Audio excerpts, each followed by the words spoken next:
The year is 1943, and Stalag VII-A near Munich is operating under a fragile system that nobody fully trusts, but everyone desperately needs.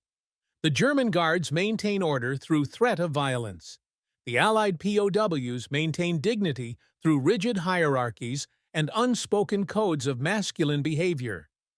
And the entire camp survives on an unstable balance of discipline, routine, and the shared understanding that showing weakness, any weakness, can get you killed, beaten, or worse. The camp wasn't designed for cultural mixing. When it opened in September 1939, it was built to house Polish prisoners. Then came French soldiers after the 1940 fall of France, but most of those were Vichy-aligned and got shipped elsewhere. By 1942, the population was predominantly British, Commonwealth, and American. English-speaking cultures with similar social codes about personal space, physical contact between men, and what constitutes appropriate masculine behavior. Everyone understood the rules, even if nobody said them aloud. You don't touch other men except for handshakes. You don't show emotion except for controlled anger. You don't trust easily, and you definitely don't display affection. Then, in November 1943, everything changed. The Allied invasion of North Africa has resulted in the capture of Vichy French forces, who, after some political gymnastics, are now technically on the Allied side. Germany doesn't quite know what to do with 800 French POWs who were enemies, then allies, then enemies again. So they dump them into Stalag VII-A with the British and Americans and hope the whole mess sorts itself out. It doesn't sort itself out. The camp selects barracks 7 and 8 for the French arrivals. These are the farthest barracks from the latrine, the closest to the guard towers, and the ones with the worst roof leaks. The message is clear. You're here, but you're not welcome. The existing POWs, Americans from the 1st Infantry Division captured at Kasserine Pass, British soldiers from various North African disasters, Canadians from the Dieppe raid, watch the French arrive with deep suspicion. These are men who spent 2 years fighting for Vichy, technically collaborating with the enemy. Now they're supposed to be allies? The distrust is mutual and immediate.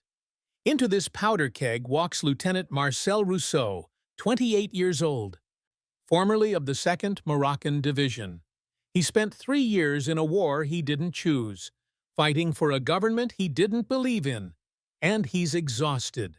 He's also educated, spoke English before the war, studied literature at the Sorbonne, understands that he's entering a hostile environment. What he doesn't understand is just how differently Anglo-American POWs view basic human interaction. The first few days are tense but manageable. The French keep to their barracks. The Americans and British keep to theirs. The Germans watch it all with bemused detachment, happy to let the Allies fragment themselves without lifting a finger. Daily routines continue.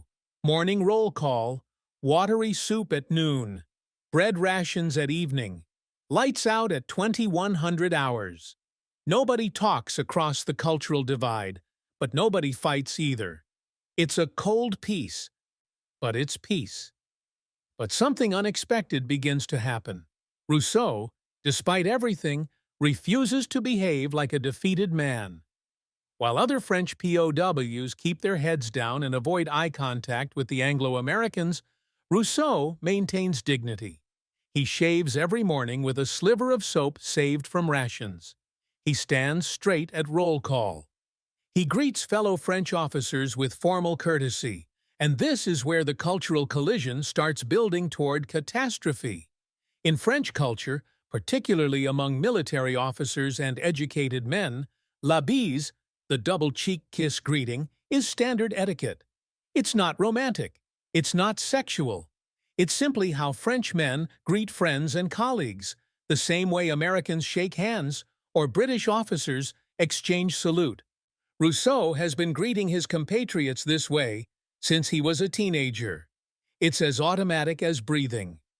On November 14, 1943, Captain Jean-Claude Moreau arrived at Stalag VII-A, transferred from a different camp.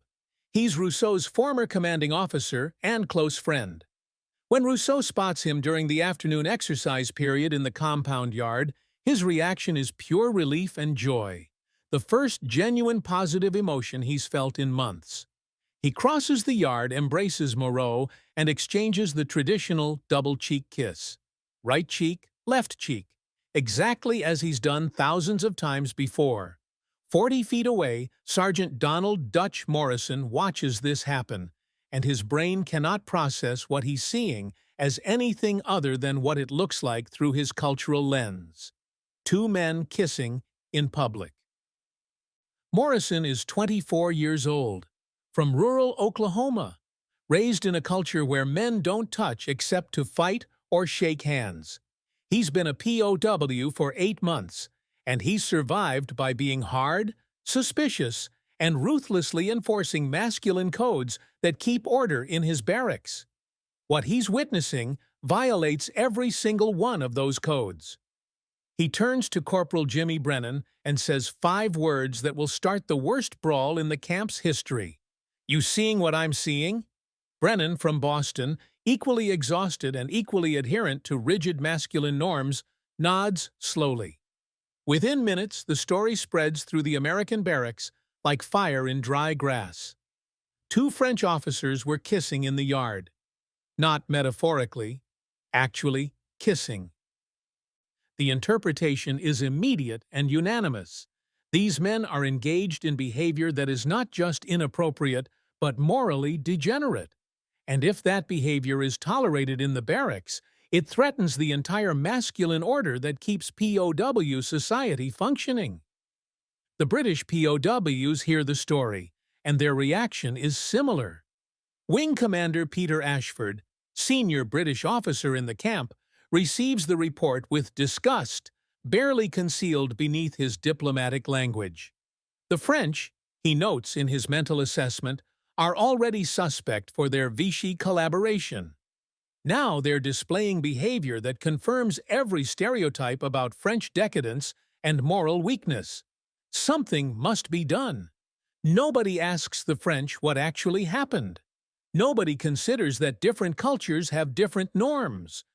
The Anglo-American POWs have created a narrative that fits their existing prejudices and suspicions, and they're moving forward with righteous certainty. Meanwhile, Rousseau and Moreau are completely unaware they've done anything controversial. They're sitting in Barrack 7, sharing a cigarette Moreau smuggled in, talking quietly in French about mutual friends, old battles, the impossibility of their current situation.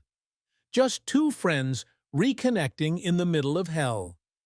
They have no idea that in Barracks 3, American and British POWs are holding an impromptu meeting about the French problem and what to do about men who can't behave properly. The Germans, watching from the guard towers through binoculars, see the unusual clustering of prisoners and note it in their daily reports, but they don't intervene.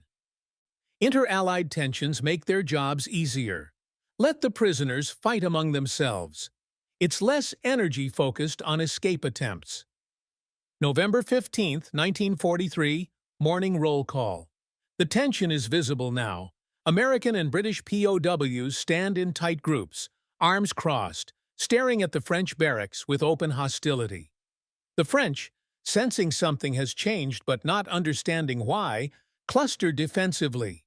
Rousseau notices the stares and asks another French officer if something happened. Nobody knows. After roll call, Morrison approaches Rousseau directly. His English is blunt. "We don't tolerate that kind of behavior here. You and your friend need to keep that private." Rousseau's English is good enough to understand the words, but not the implication. "What behavior? We greeted each other. We are friends." "You were kissing. In public. That's not how men behave in this camp." And suddenly Rousseau understands, and his face flushes with a mixture of embarrassment and anger. It is a greeting. La bise. It is a French custom. It is not, he searches for the English word, it is not romantic. Morrison doesn't believe him. Or more accurately, doesn't care whether it's true. I don't care what you call it. It stops now, or we'll stop it for you. This is the moment where everything could de-escalate. Rousseau could agree, explain to his compatriots that their greeting offends the Anglo-Americans, and adjust behavior to fit camp norms. Morrison could accept the cultural explanation, spread the word, let the misunderstanding dissolve. Neither man backs down, because this isn't really about a greeting anymore.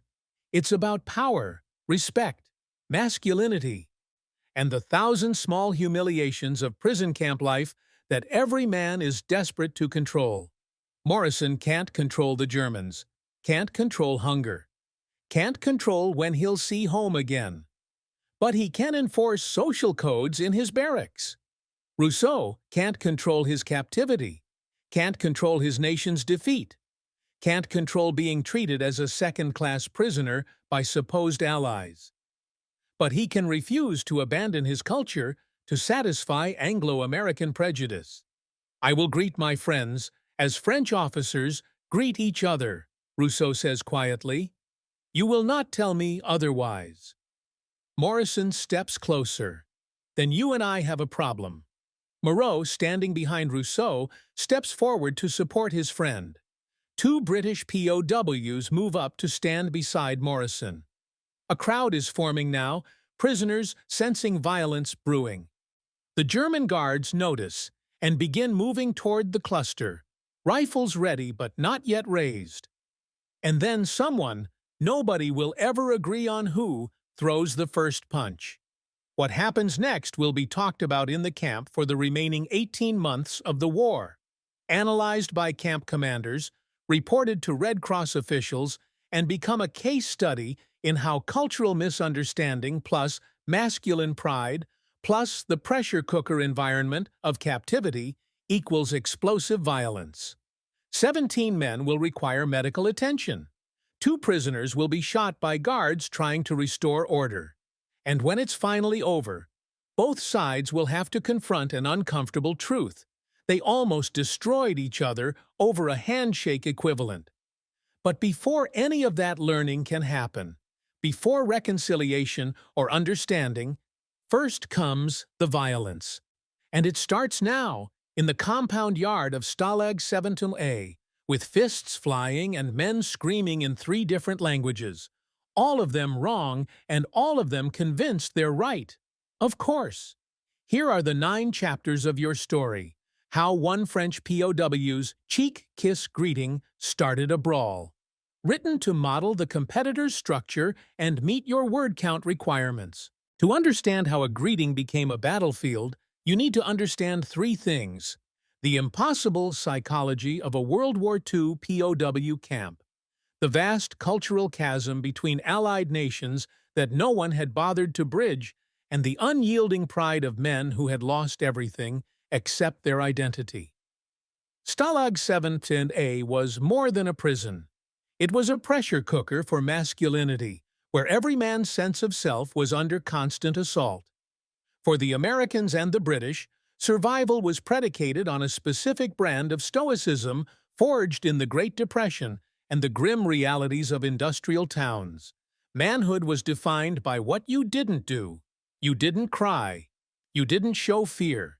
You didn't complain about the gnawing hunger or the dysentery that weakened you day by day. And above all, physical contact between men was strictly governed. A comradely slap on the back was acceptable. A handshake was formal. Anything more was suspect.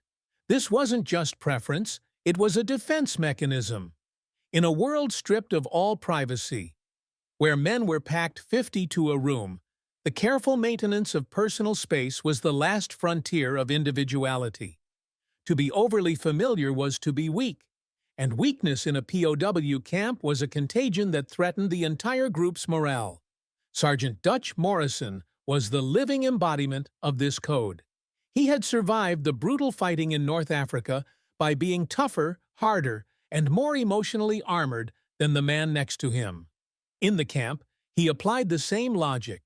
He enforced discipline in his barracks with an iron fist, not out of cruelty, but because he believed it was the only way to keep his men from falling apart.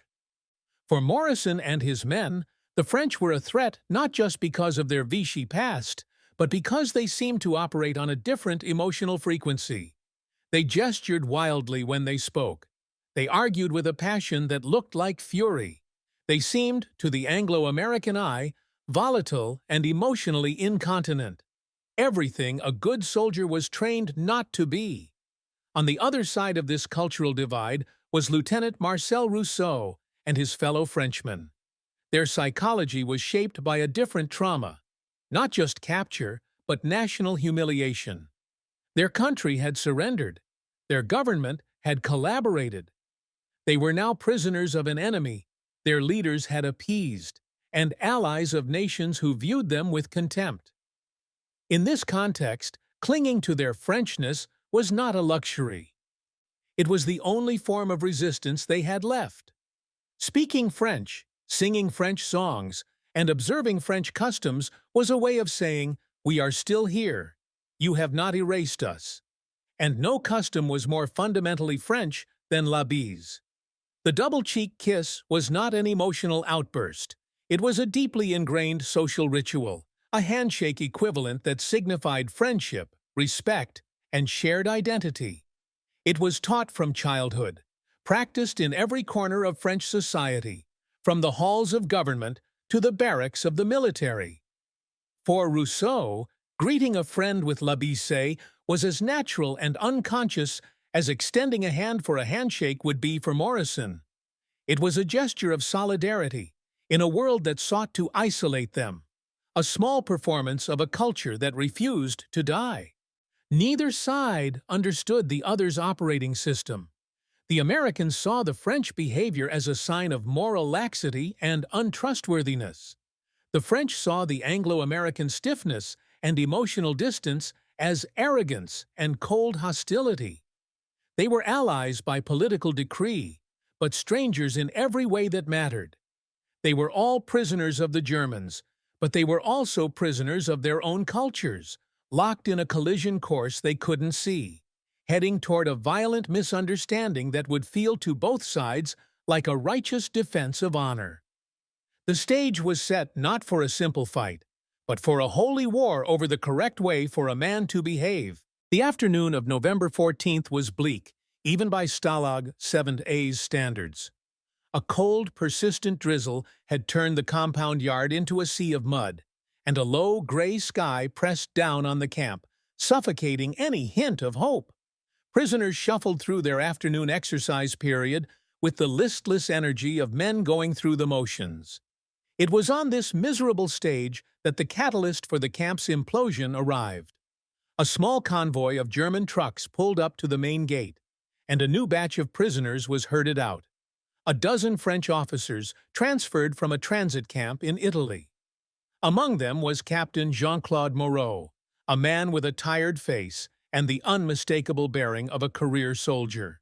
Marcel Rousseau, standing near the edge of the yard, saw him and froze.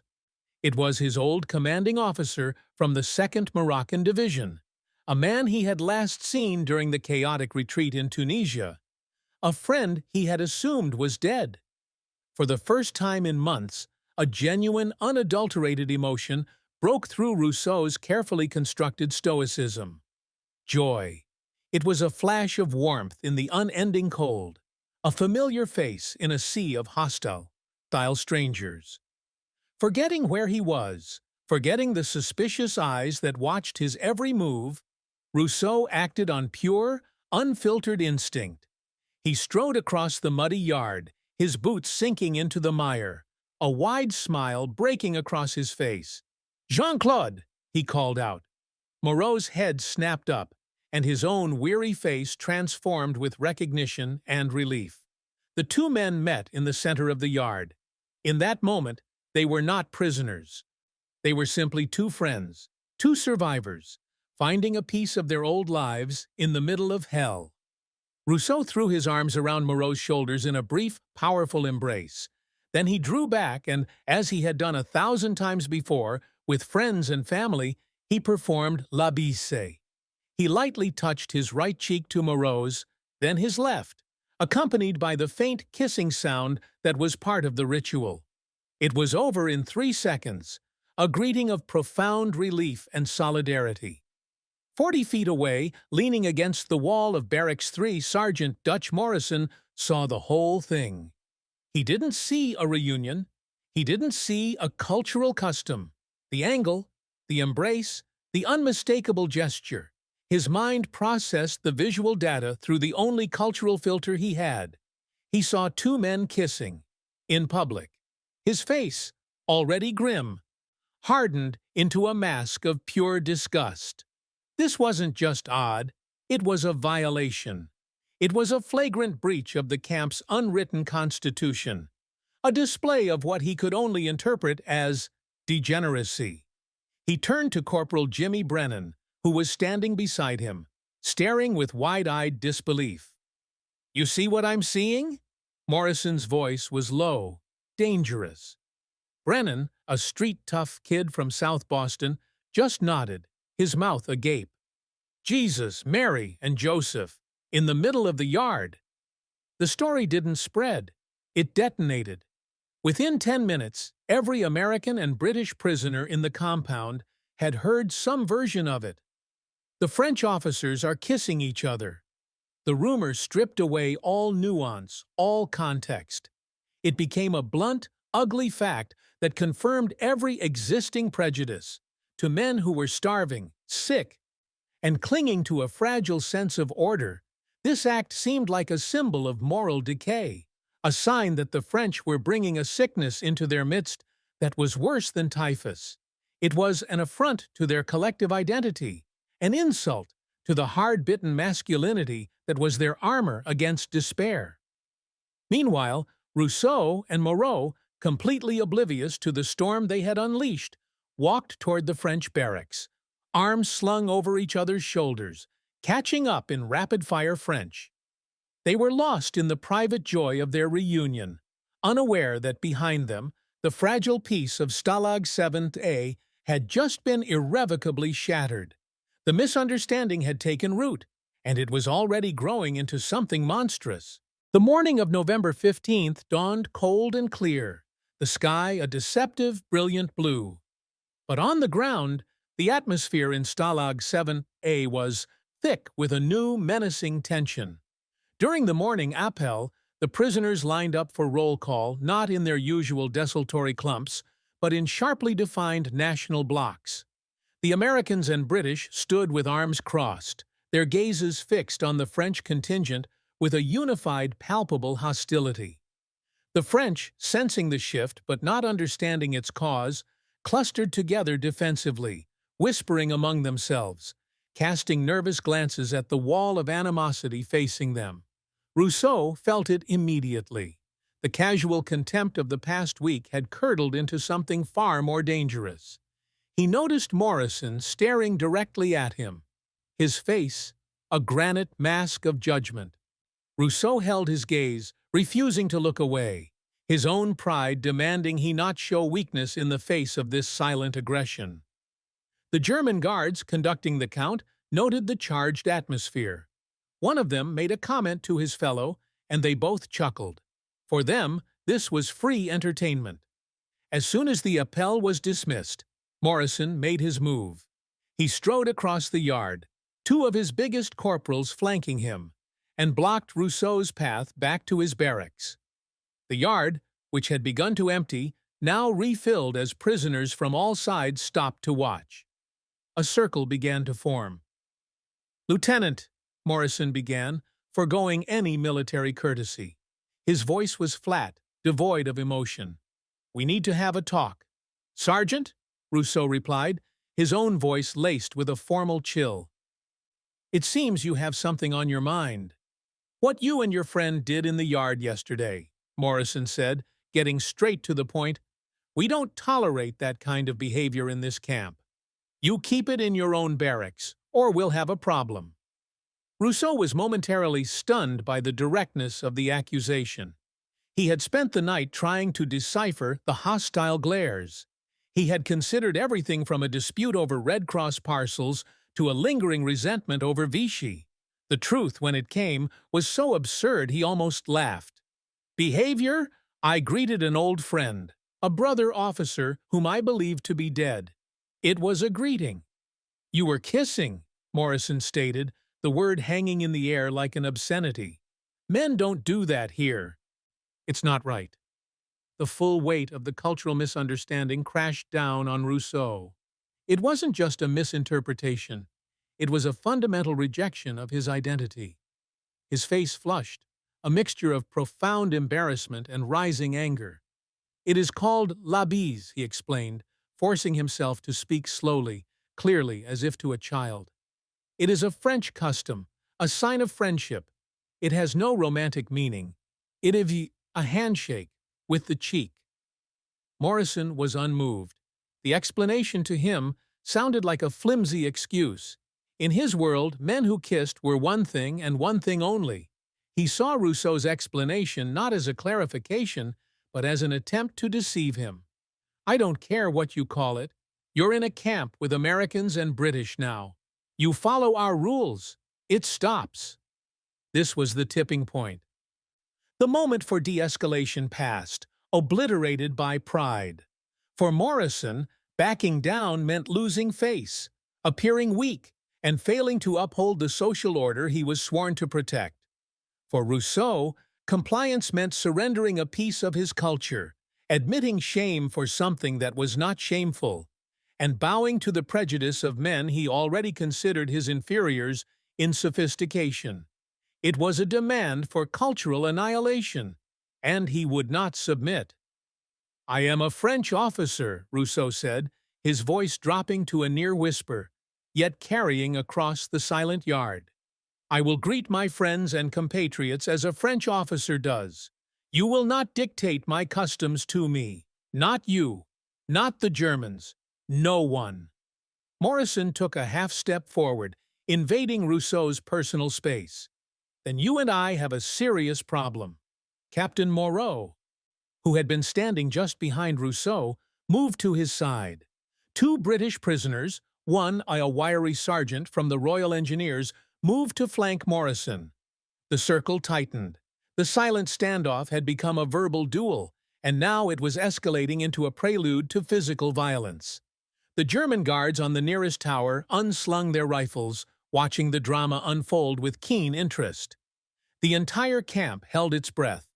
The lines had been drawn not in the mud of the compound, but in the unbridgeable space between two cultures, two codes, and two men who absolutely refused to back down. No one could ever agree on who threw the first punch. Some said it was an American corporal who shoved Moreau. Others swore it was a French sergeant who lunged at Morrison. In truth, it didn't matter. The tension had reached a point where violence was inevitable. It was simply a question of the spark. A single clumsy swing of a fist was all it took. The punch missed its intended target, but grazed the cheek of a British soldier who had been trying to mediate. He retaliated instantly, and the compound yard erupted. It was not a disciplined battle.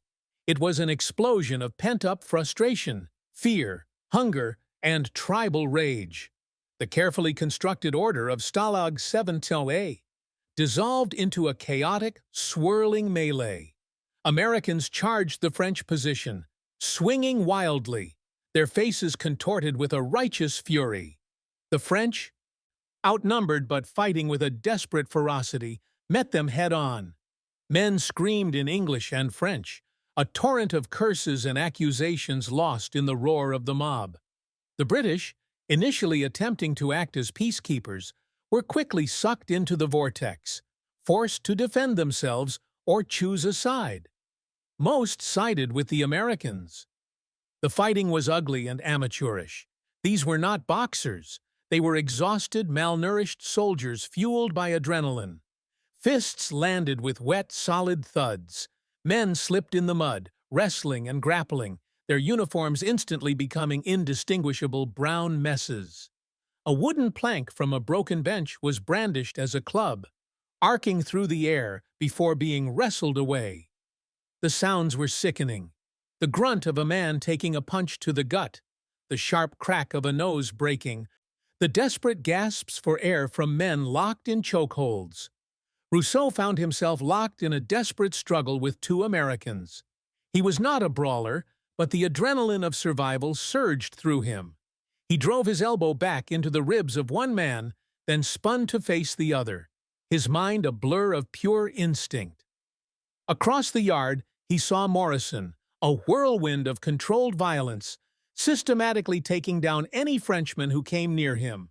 Their eyes met for a split second across the chaos, a moment of pure, unadulterated hatred between two men who were, in that instant, the cause of it all. The German guards on the towers watched the first 2 minutes with cynical amusement. It was the Krieg der Alliierten, the War of the Allies. It was perfect. Prisoners beating each other meant prisoners not planning escapes. But as the brawl swelled, drawing in nearly 200 men, the amusement turned to alarm. This was no longer a scuffle. It was a full-blown riot. The control of the camp was slipping. The first warning shot cracked through the air, a single rifle report from the main gate tower. It had no effect. The men were too lost in the red mist of combat to hear it. The German commandant, Oberst von Staufel, appeared on the tower catwalk, his face a thunderous mask of fury. He barked an order, a second shot, and a third. Then a sustained volley from all 4 corner towers. This time the shots weren't aimed at the sky. A French private near the edge of the brawl screamed and collapsed, clutching a shattered leg. An American corporal fell backward, a dark stain spreading across his chest. The sharp, lethal reality of bullets cut through the primal rage. The fighting faltered. Men looked up from their struggles, their faces bloody and dazed, and saw the rifles pointed directly at them. The brawl died as quickly as it had begun, the roar of the mob replaced by the pained groans of the injured, and the guttural shouts of the German guards now pouring into the yard. The chaos was over. 17 men were seriously injured, broken bones, deep lacerations, concussions. 2 were shot, 1 critically. The yard was a wreck of mud-caked bodies and shattered pride. The Germans had restored order with the brutal efficiency of the rifle butt and the bullet. As Rousseau was dragged to his feet by a guard, his lips split, and his eye already swelling shut, he saw Morrison being similarly manhandled a few feet away. Their gazes met again. The hatred was gone, replaced by a shared, hollow look of shock and dawning horror at what their pride had wrought. They had fought their private war, and the only victor was the enemy watching them from the towers. The aftermath of the brawl was a silence more profound and terrifying than the noise had been. The German guards worked with brutal efficiency, their actions fueled by the fury of a commandant whose orderly camp had descended into chaos. The wounded were dragged unceremoniously to the camp's small, overwhelmed infirmary, their groans echoing across the now empty yard. The American who had been shot in the chest was dead before they got him through the door. The Frenchman with the shattered leg would lose it to a hasty amputation performed by the camp's British doctor with a rusty saw and no anesthetic. Oberst von Staufel implemented the lockdown immediately. It was a collective punishment designed to crush the prisoners' spirits and remind them who was truly in charge. All barracks were sealed. Exercise periods were cancelled indefinitely. Red Cross parcels, the single most important source of supplemental food and morale, were confiscated.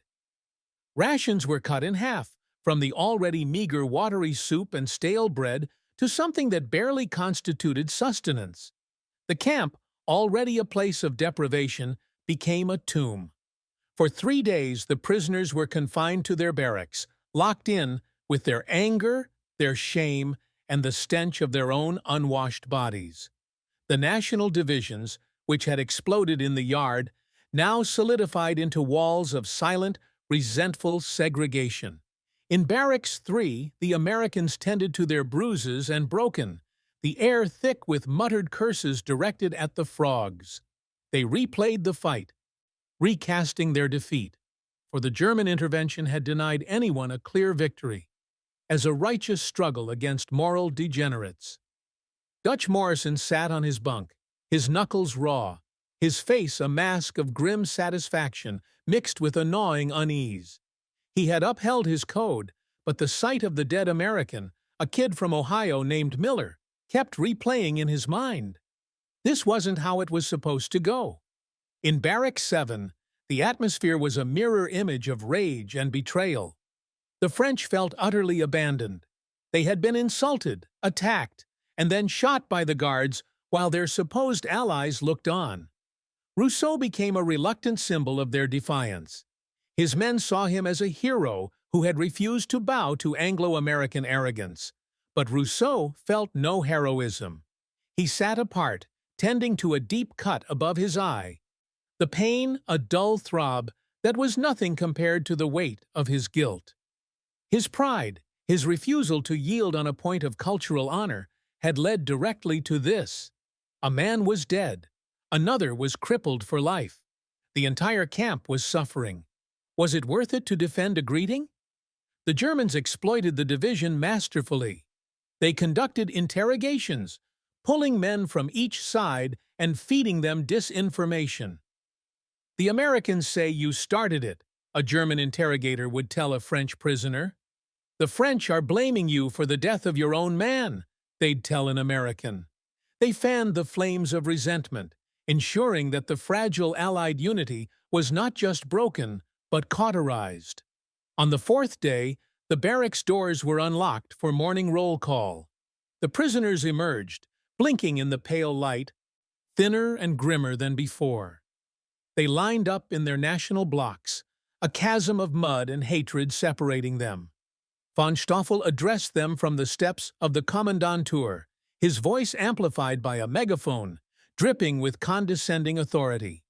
"You have behaved like animals, not soldiers," he declared. "You have fought each other over your own petty squabbles. You have proven that you are incapable of civilized conduct. As a result, until you learn to coexist, you will be treated as the rabble you are." The collective punishment would continue. And as the prisoners were marched back to their respective barracks, a new unspoken rule settled over Stalag VII-A. There were no longer allies. There were only tribes: the French, the Americans, the British. And the chasm between them seemed deeper and more permanent than the barbed wire fences surrounding the camp. They were more divided, more isolated, and more thoroughly defeated than ever before. For 2 weeks, the oppressive silence of the lockdown was held. The camp was a ghost town, populated by resentful tribes who moved through their restricted routines with heads down, refusing to make eye contact across national lines. The Brawl had achieved what the Germans never could. It had completely shattered the internal spirit of the Allied prisoners. Then, a new enemy emerged, one that didn't carry a rifle, wear a uniform, or care about cultural customs. It arrived silently, carried on the back of a louse. It began in Barracks 8, one of the French barracks. A corporal complained of a splitting headache and a fever that left him shivering uncontrollably on his bunk. Within a day, 3 more men in his section were down with the same symptoms. 2 days later, a telltale rash of dark red spots appeared on the first man's chest. Wing Commander Ashford, the senior British officer and a physician before the war, was called to examine him. He took one look at the rash, felt the man's burning forehead, and his face went pale. He knew immediately what it was. Typhus. Epidemic typhus was the terror of prisons, ghettos, and POW camps.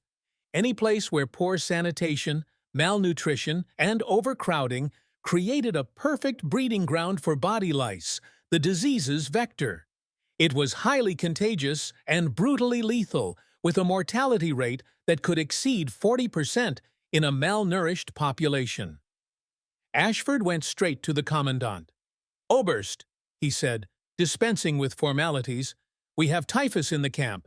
If we don't quarantine Barracks 8 and begin delousing procedures immediately, you will be in charge of a graveyard, not a prison camp." "Von Stoffel," for all his arrogance, was no fool. An epidemic that killed his prisoners would also threaten his guards and his own career. He agreed to the quarantine. Barracks 8 was sealed, a warning sign painted on its door. But it was already too late. The disease had a 2-week incubation period. Men from Barracks 8 had interacted with men from Barracks 7. And before the lockdown, lice had jumped from French uniforms to American to British during the chaos of the Brawl. Within a week, cases appeared in Barracks 7, French, then Barracks 3, American, then Barracks 5, British. The camp's infirmary, already at capacity, was completely overwhelmed. Sick men lay on the floors, delirious with fever, their groans a constant soundtrack of misery. The neat, resentful lines of the camp's social order dissolved in the face of a common, invisible threat. The crisis forced a reckoning. The petty grievances that had led to the brawl now seemed absurdly, tragically trivial. Men who had been trying to beat each other, senseless 2 weeks ago, were now watching their bunkmates die. The hatred that had been so all-consuming was replaced by a primal, unifying fear. Dr. Ashford, working around the clock, realized he couldn't fight the epidemic alone. He needed orderlies. He needed men strong enough to enforce quarantine, to haul water for boiling, to dispose of the dead, to manage the terrifying task of delousing thousands of prisoners and their belongings. He needed leaders. He went to the commandant with an unprecedented request. "I need 2 men to run the quarantine response," he stated. "One from the Americans, one from the French. They have to be men the others will follow. Men who command respect, even grudgingly. And they have to be willing to work together." Von Stoffel, desperate to contain the outbreak, saw the logic. He summoned 2 prisoners to his office. The first was Sergeant Dutch Morrison. The second was Lieutenant Marcel Rousseau. They were brought in separately, still prisoners of their own animosity. They stood before the commandant, 2 bruised and sullen leaders of warring factions. "Gentlemen," von Stoffel said, a flicker of ironic amusement in his eyes, "it seems you 2 have a talent for creating chaos. Dr. Ashford believes you may also have a talent for creating order. He needs you to run the anti-typhus detail. Together, you will have authority over all Allied prisoners for this task. You will succeed, or you will all die. The choice is yours." "Do you accept it?" Morrison and Rousseau looked at each other for the first time since the brawl. The animosity was still there, but it was overshadowed by the sheer gravity of the situation. This wasn't about pride or culture anymore. It was about survival. A war had been declared on them all, and the only way to fight it was together. "I accept," Morrison said, his voice a low growl. Rousseau nodded, his jaw tight. "Accept." They were no longer enemies. They were now co-commanders in a new, more desperate war. The makeshift typhus ward was a vision of hell. Barracks 9, previously used for storage, was cleared out to house the sickest men, regardless of nationality. The air was thick with the smell of sweat, sickness, and death. Men lay on straw-filled pallets, their bodies racked with fever, their minds lost in delirium. It was into this inferno that Morrison and Rousseau walked, armed with nothing but Dr. Ashford's instructions and a shared, unspoken understanding that failure was not an option.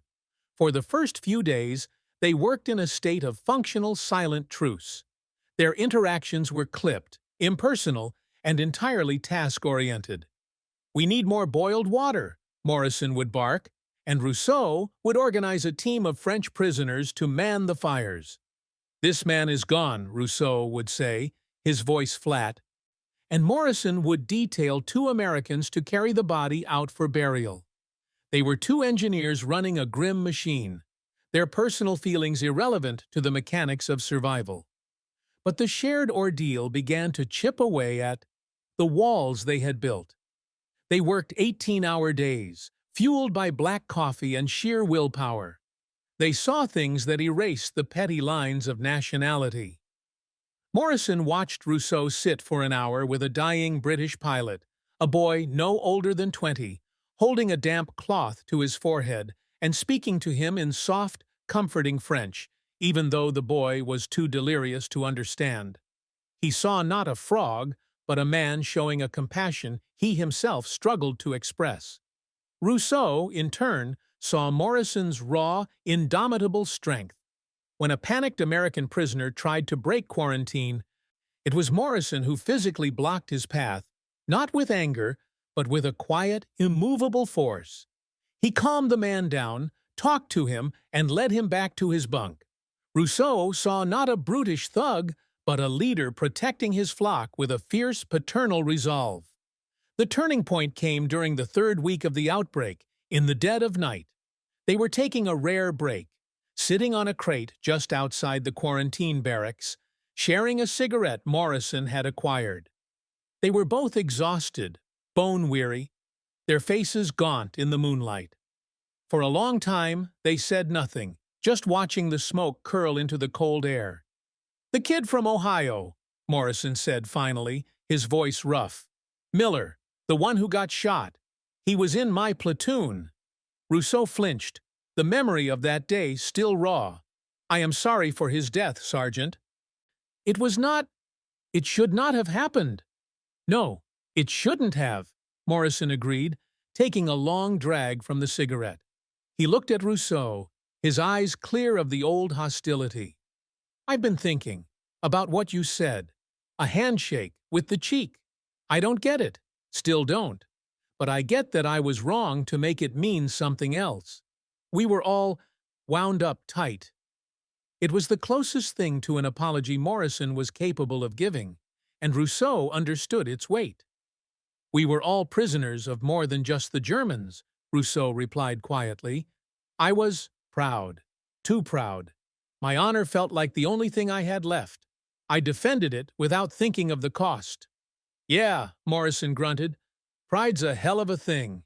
He offered the cigarette to Rousseau. "That friend of yours, Moreau." "He made it through?" Rousseau took the cigarette, their fingers brushing. It was the first time they had touched without violence. "Yes, he is weak, but his fever broke yesterday. Thank you for asking." In that moment, in the shared space of exhaustion and grief, the animosity that had fractured the camp finally dissolved. They were no longer Sergeant Morrison, the American, and Lieutenant Rousseau, the Frenchman. They were just two soldiers, two men who had been forced to see the humanity in each other through the lens of a shared, terrible duty. They had walked through hell together, and they had come out, the other side, changed. They finished the cigarette in a comfortable silence, the quiet understanding between them more powerful than any formal treaty. The war against typhus was still raging, but the war between them was finally over. By Christmas of 1943, the typhus outbreak had burned itself out. The quarantine was lifted. The cost had been staggering. 42 Allied prisoners had died. But Dr. Ashford was certain that without the brutally efficient quarantine enforced by Morrison and Rousseau, the death toll would have been in the hundreds. The two men, once symbols of the camp's division, were now hailed as heroes. They had saved lives, and in doing so, they had saved the camp from itself. The social dynamics of Stalag VII-A were permanently altered. The rigid national segregation was gone, replaced by a new, more integrated community forged in the crucible of the epidemic. Men who had worked together on burial details and water-boiling teams now shared Red Cross parcels. The French were no longer seen as outsiders, but as partners in survival. The Brawl was not forgotten. It became a camp legend, a cautionary tale whispered from veteran prisoners to newcomers. It was the War of the Kiss, a story about the folly of pride and the dangers of cultural ignorance. The relationship between Morrison and Rousseau became the bedrock of this new order. They were an unlikely pair, the gruff Oklahoman and the urbane Parisian, but their shared ordeal had created a bond of mutual respect that was unshakable. They became the camp's unofficial arbiters of disputes, their joint authority unquestioned. When a conflict arose between a Canadian and a Frenchman over a stolen blanket, it was Morrison and Rousseau who mediated, their presence alone enough to force a peaceful resolution. One afternoon in the spring of 1944, a new group of French prisoners arrived. As they were being processed, one of the new officers spotted a friend among Rousseau's group. He smiled, crossed the yard, and, out of pure habit, began to lean in for la bise. A tense silence fell over the yard as dozens of American and British prisoners stopped and watched.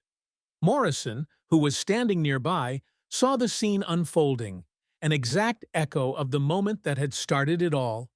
The new French officer froze, sensing the sudden tension, his gesture half-finished. Rousseau also hesitated, his eyes flicking toward Morrison. For a split second, the old camp order threatened to reassert itself. Then Morrison broke the silence. He didn't shout or threaten. He just caught Rousseau's eye, gave a slight, almost imperceptible nod, and turned his back, deliberately walking away as if to say, "This is your business. It's okay." It was a small gesture, but it was everything. It was an act of trust, a public acknowledgement of cultural difference, and a final, definitive burial of the old prejudice. Rousseau smiled, a genuine, relaxed smile. He completed the greeting with his friend, and the yard went back to its business. The spell was broken. The lesson had been learned. When Stalag VII-A was liberated by American forces in April 1945, Morrison and Rousseau said their goodbyes at the camp gate. There was no grand speech. Morrison stuck out his hand. "Stay safe, Lieutenant," he said. Rousseau took his hand and shook it firmly. Then, with a twinkle in his eye, he leaned forward, and for a second, Morrison thought he was going to do it. Instead, Rousseau just clapped him on the shoulder. "You too, Sergeant. You too." They never saw each other again. Morrison went back to Oklahoma, though, opened a hardware store, and rarely spoke of the war. Rousseau returned to Paris, became a university professor, and taught generations of students about the importance of cultural understanding. But for the rest of their lives, both men carried the lesson learned in the mud and sickness of Stalag VII-A, that the most dangerous walls are not the ones made of barbed wire, but the ones we build in our own minds, and that sometimes it takes a shared walk through hell to learn how to see the person standing on the other side. The Brawl was a scar on the camp's history, but the reconciliation that followed was its enduring legacy.